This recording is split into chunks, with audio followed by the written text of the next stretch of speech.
Corona के नए मामलों में मुसलसल इजाफा दर्ज किया जा रहा है। वजारत सेहत के जरिए जारी करदा आदादोशुमार के मुताबिक पिछले 24 घंटों में 3,303 नए केस सामने आए, जबकि इसी अरसे में 2,563 अफराद शिफायाब भी हुए। एक दिन में कोरोना से 39 मरीजों की मौत हुई। मुल्क में कोरोना के तकरीबन 17,000 एक्टिव मामले हैं। इसी बीच हुकूमत दूसरे टीके के बाद बूस्टर डोज की मयार में कमी करने पर गौर कर रही है। जराये के मुताबिक दूसरे टीके और बूस्टर डोज के बीच फासले को 9 महीने से घटाकर 6 माह किया जा सकता है। National immunisation technical advisory group की 29 अप्रैल को मीटिंग है और इस मीटिंग में दूसरी डोज और बूस्टर के बीच वक्त को कम करने की सिफारिश की जा सकती है।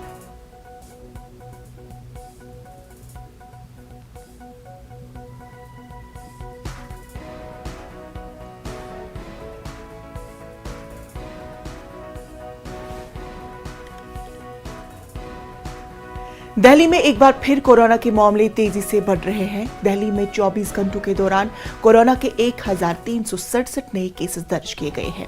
वहीं एक शख्स की मौत भी हुई। बढ़ते मामलों को देखते हुए दिल्ली हुकूमत ने तमाम अस्पतालों को अलर्ट जारी कर दिया है। 65,000 से जायद बेड्स बढ़ाने की तैयारी की जा रही है। स्कूलों के हवाले से दिल्ली सरकार की तरफ से रहनुमा खतूत जारी किए गए हैं। दिल्ली के वजीर सेहत ने कहा कि हालात से निपटने के लिए अस्पतालों में तैयारियां की जा रही हैं।